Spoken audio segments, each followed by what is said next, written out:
Olá, amigos da JPTV e do portal JP News. Estamos no ar para mais uma edição do Estúdio Aberto, o tradicional programa aqui do Grupo Progresso Comunicação. Hoje com a presença da Clarice Almeida. Tudo bem, Clarice? Tudo bem, Adriano. Olá a todos que nos acompanham. Olha só, a gente tem vários assuntos para tratar no programa de hoje, começando pelos descasados, né? A trupe do Everton Santos está indo para a Argentina, né, Clarice? Isso mesmo, Adriano. Agora, no início do mês de setembro, então, né? Eles estão arrumando as malas porque nos 3 primeiros dias do mês participam de um festival na Argentina, né? É o único grupo brasileiro, é importante a gente destacar isso, o único grupo de teatro brasileiro que foi selecionado para participar da 6ª edição desse festival, que reúne grupos lá na Argentina, então, para uma amostra do trabalho, né? Então o Everton veio até aqui, conversou conosco. A gente já tem um vídeo disponibilizado na JPTV, o texto também sobre a nossa conversa já está lá, né? Onde ele fala sobre a importância de levar o nome do país, principalmente o nome de Montenegro, né? Que é considerada a cidade das artes, para um outro país, um país onde várias culturas estarão envolvidas nessas apresentações, né? Grupos de diversos outros países estarão lá presentes, conhecendo então o trabalho que é feito aqui em Montenegro por esse grupo, né? Que já tem aí mais de 25 anos de trajetória e que vai levar então a peça Os Descasados, né? Que também já tem uma longa carreira, né? Uma longa trajetória.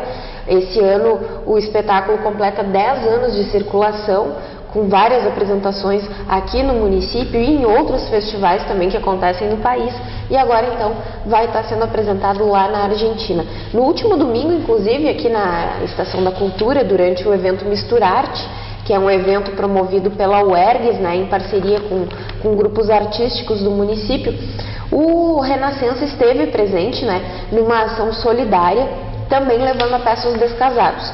O grupo solicitou à comunidade que doassem, né, roupas, objetos e principalmente objetos para pessoas com algum tipo de dificuldade de locomoção, né?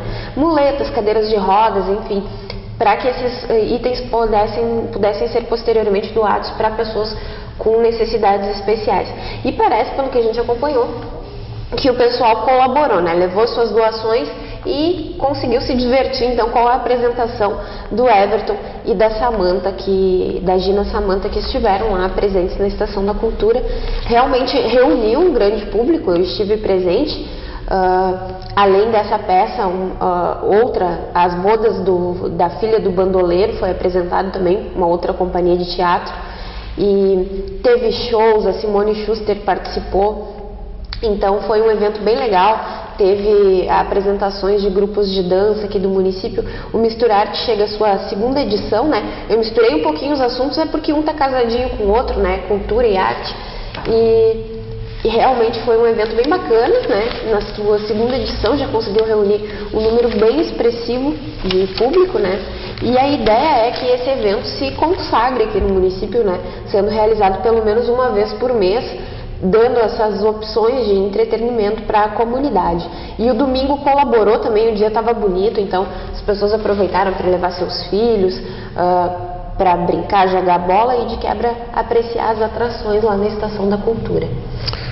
Muito bem, Clarice, ontem à noite aconteceu no plenário da Câmara de Vereadores uma audiência pública para tratar de assuntos relacionados ao Hospital Montenegro, né?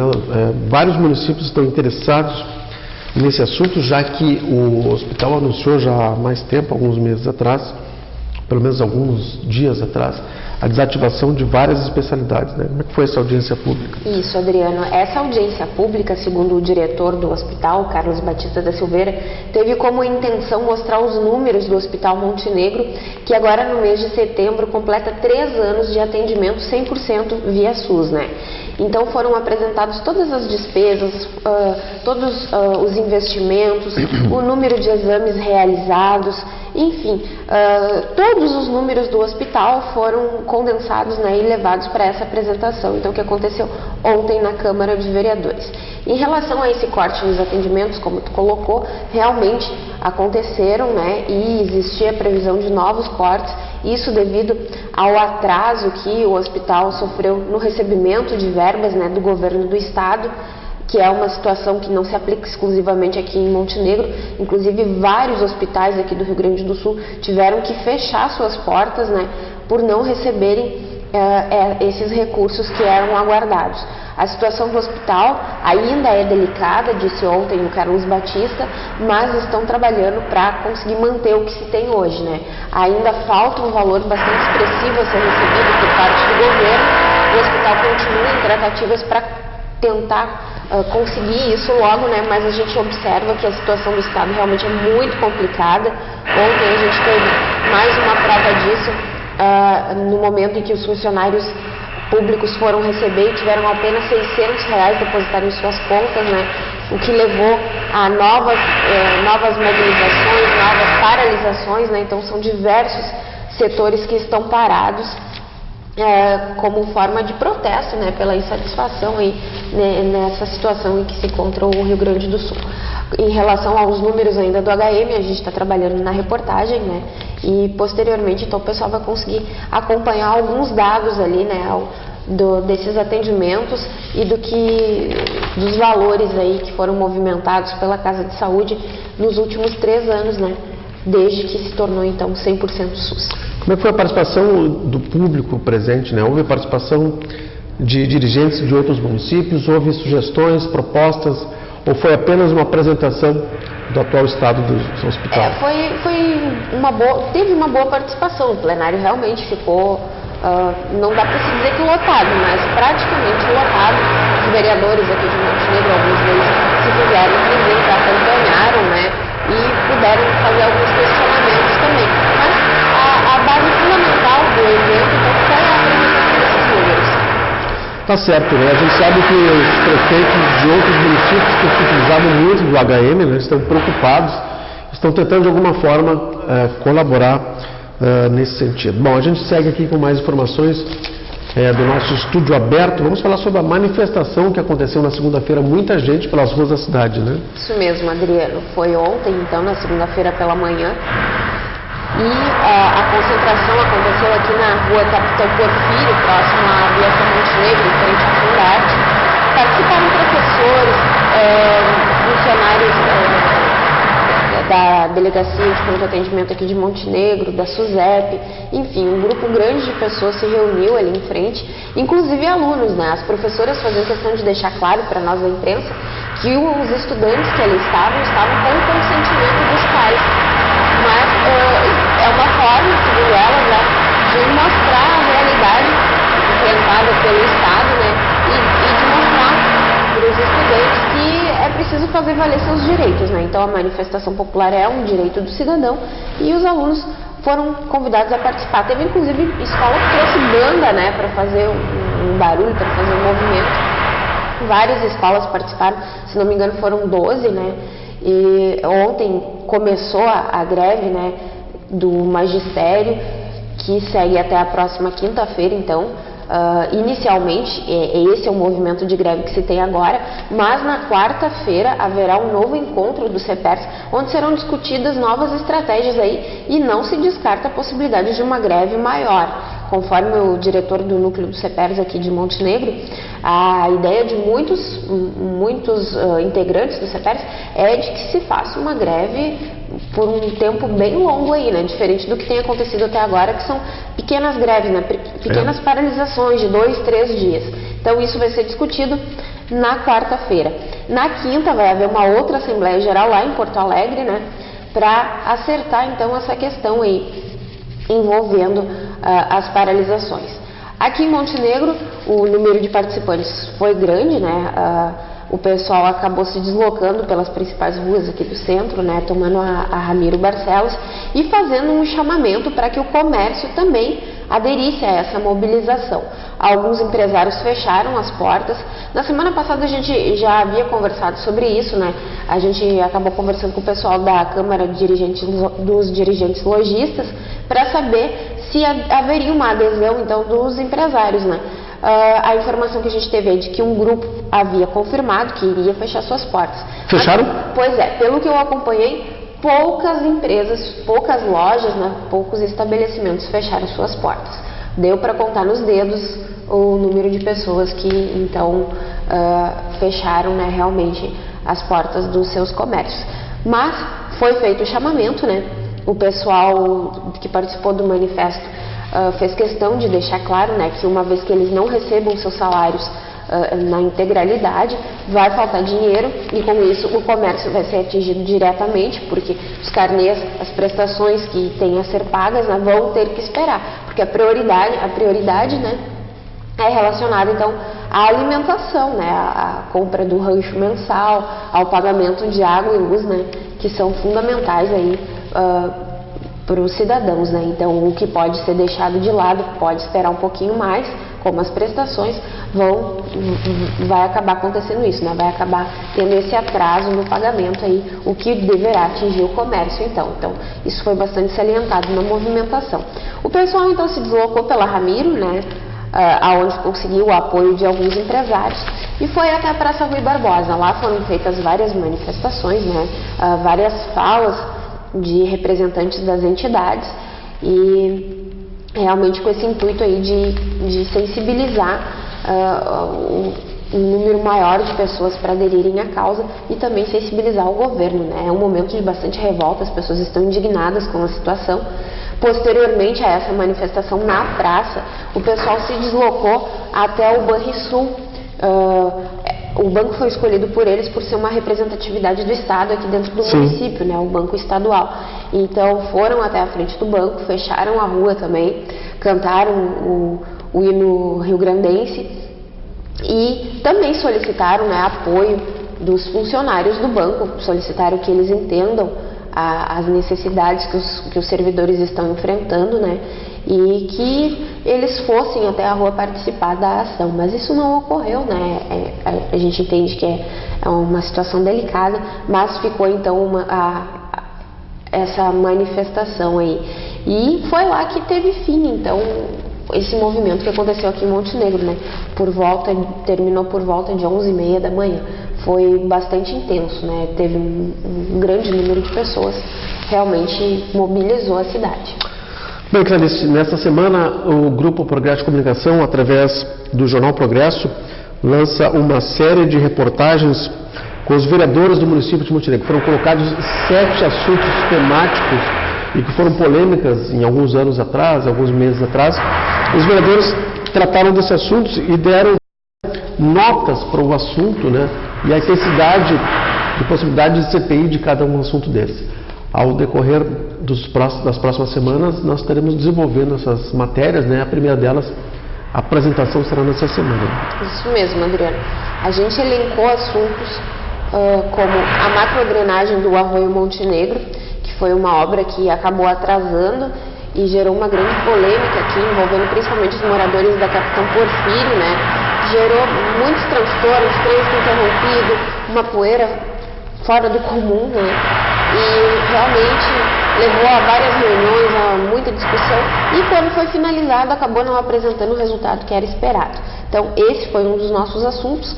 A obra de macrodrenagem do Arroio São Miguel, que nesta semana, aliás, nesta semana não, na semana passada, na última sexta-feira, então foi assinado o contrato, né, para retomada das obras do Arroio São Miguel, mas que até então a elaboração desse nosso trabalho ainda estava parada, né? Então nós discutimos com os vereadores a situação do Arroio São Miguel.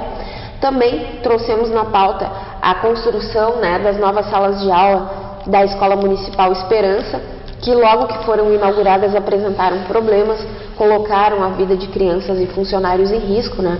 Acho que todo mundo lembra que as salas de aula tiveram que ser escoradas com madeiras, né, porque corria o risco de desmoronamento. Outra situação envolvendo construções também que foi elencada foi das casas do PSH, né, lá do bairro Bela Vista. Também, logo que inauguradas, começaram a apresentar problemas, né? Parece que o material utilizado na construção dessas casas não foi de boa qualidade, né? Ou não foi suficiente, não se sabe exatamente. E além disso, né, a questão dos postos de saúde também. Apesar da gente saber que vários postos de saúde apresentaram problemas logo da sua finalização, a gente optou por tratar sobre um, né, que é o posto de saúde lá da localidade de Santos Reis. Além disso, a gente tratou do caso das máquinas chinesas, que foram máquinas que, no que se dizia na época, foram compradas como novas, mas não seriam novas, seriam máquinas remontadas, repintadas, né? E também a questão da licitação da 4ª edição da Expo Monte. Então, todos esses assuntos foram relembrados pelos vereadores, né? Nos falaram o que lembravam daquela época, o que poderia ter sido feito naquela época, se o desfecho desses casos teve o resultado esperado ou não, satisfatório ou não, e se esses assuntos mereciam a abertura de uma CPI. Então, a partir dessa semana, a gente começa a esmiuçar aí e traz para vocês as reportagens em texto, né, que seguem no jornal e no portal JP News e em vídeo na JP TV. Lembrando que nem todos os vereadores participaram, né? Exatamente, 2 vereadores não participaram, né? São eles o vereador Dorinho, né? O Dorivaldo da Silva, e também o Edgar Becker. Por que eles não participaram, Clarice? Eu fui informada pelo assessor do vereador Dorinho que ele preferia não se manifestar sobre os assuntos, não quis falar. Já o vereador Edgar Becker, eu entrei em contato várias vezes com ele, ele sempre me pedia para ligar posteriormente, que no momento ele não poderia, ele ia pensar. Então, após ligar 4 ou 5 vezes, ele me pediu para ligar novamente, eu informei a ele então que a gente precisava finalizar, que a gente tinha um tempo, né, para finalizar essas matérias e que eu precisava de um retorno dele, de um sim ou de um não. Ele não me deu nem o sim nem o não. Né? Só que como a gente tem um prazo para isso, a gente acabou tendo que finalizar as reportagens, então, sem a participação do vereador Edgar Becker. Muito bem, Clarice. Agora uma matéria do nosso colega, o Henrique Heckler, Matheus Henrique Heckler, já está no portal JP News, informa que haverá mais uma manifestação no sábado, uma passeata no sábado, desta vez em protesto aos supostos envenenamentos de cães e gatos aqui na cidade. Né? Que coisa, é um absurdo, né? Isso que está acontecendo. A gente fica chocado, né? Porque a que ponto chega a maldade de um ser humano? Porque não tem nem a desculpa de é um animal de rua que está incomodando. Porque o que está acontecendo agora é que estão sendo mortos animais que têm donos, que têm cuidados, né? Ontem eu conversei com uma pessoa que me disse que está em pânico, está em desespero. Ela mora aqui no bairro Ferroviário e no final de semana ela presenciou 2 mortes, né? 2 animaizinhos, um de cada vizinha. Ela ficou no meio, ela ficou, né, no meio da situação e teme que isso possa acontecer também com os animais dela, né? Ela disse que não dormiu direito na madrugada do último domingo e que ontem entrou em contato com a família para que de hora em hora praticamente alguém passasse na casa dela para ver se tem alguma coisa de diferente no pátio, né? Ela precisa trabalhar, precisa que os animais fiquem na parte da frente da casa, né?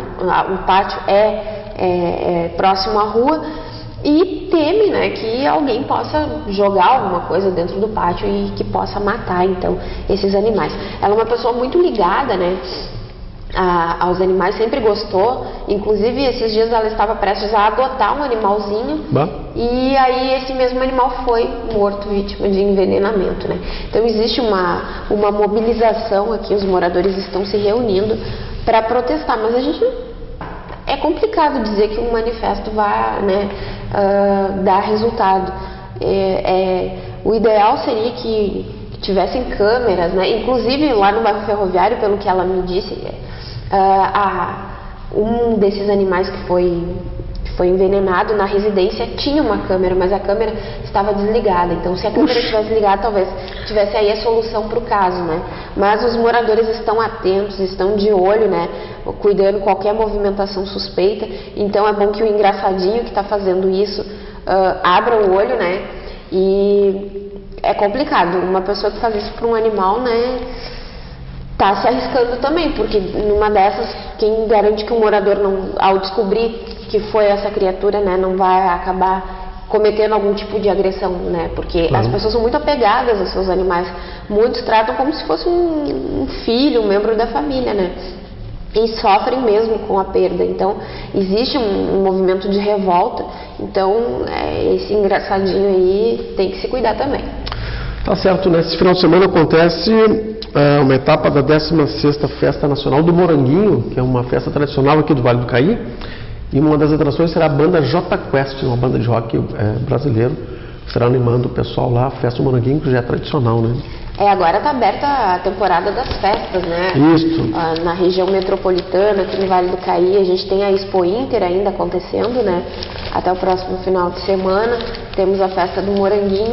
Logo, logo a gente já terá aí a Oktoberfest de Maratá, a Citrus Flor, né? Então, são muitas as opções.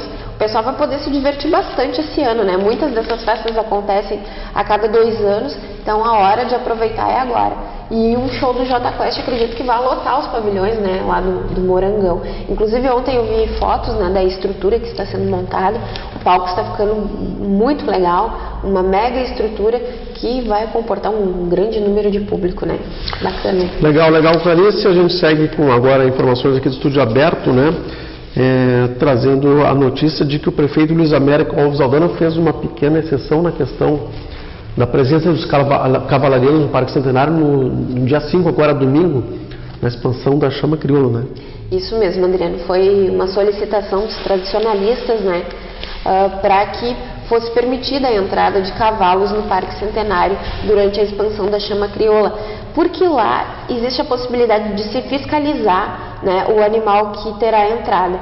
Então, os tradicionalistas vão organizar uma equipe para que receba os cavalarianos, né, e que verifique a documentação do cavalo, né, ver se está com as vacinas em dias, se está com a ART também normalizada. E aí, então, esses cavalarianos poderão ingressar ao Parque Centenário, diferente dos desfiles que ocorrem aqui no município, né? Nesses casos, o prefeito nos falou na semana passada que não haverá exceção, porque não tem como fiscalizar, né? A Rua Ramiro Barcelos tem muitas entradas, né? Então, não teria como colocar uma equipe em cada quadra para fazer esse tipo de fiscalização. Mas o pessoal do tradicionalismo não desiste fácil, né? Porque o cavalo é uma figura muito forte no desfile do dia 20, embora tenha outros elementos, né? A população quer ver mesmo é o animal. Muitos comentam, mas então não vai ter desfile, sem cavalo não vai ter desfile. Não, terá desfile, mas as pessoas querem ver o cavalo. Então, pensando nisso, o pessoal do tradicionalismo quer que o prefeito abra uma outra exceção, dessa vez para que possam desfilar, um grupo de tradicionalistas, né, que tem toda a vacinação, que tem todos os cuidados, que tem como comprovar. E por ser um grupo pequeno, então, faria uma representatividade dos animais sem causar grande alarde, né? Mas essa questão a gente ainda não tem a posição do prefeito, né? Isso foi levado na sexta-feira e eu encontrei a dona Terezinha, né? No que eu estava saindo da entrevista com o prefeito, eu encontrei a dona Terezinha, que é a organizadora da Semana Farroupilha, a presidente da comissão organizadora, e naquele momento, então, ela teria um diálogo com o prefeito para falar sobre isso. Certo, que a gente vai informar aqui nas nossas mídias, né? Quando tivermos essa informação. Com certeza. Clarice, mais um assunto que a gente traz aqui no nosso programa Estúdio Aberto, que é o tradicional programa aqui da nossa RPM Rádio, também da JPTV, diz respeito ao novo secretário de Habitação, né, o João Marcelino, que agora o PSB está compondo o governo Aldana, né? Exatamente. A posse do José Marcelino deve ocorrer ainda agora, entre hoje e até o final dessa semana, né? O chefe de gabinete, Walter Robalo, ficou de nos passar aí quando será e onde será a posse do novo secretário. E hoje à noite acontece a assinatura de filiação do prefeito, né? A oficialização da adesão do Luiz Américo Aldana ao novo partido, então, que resolveu se filiar. Então, logo logo a gente tem mais novidades aí no cenário político. Tá certo, Clarice, ficamos por aqui com o Estúdio Aberto. Valeu, obrigado. Até mais. Nós voltamos amanhã com mais informações. Até mais, pessoal.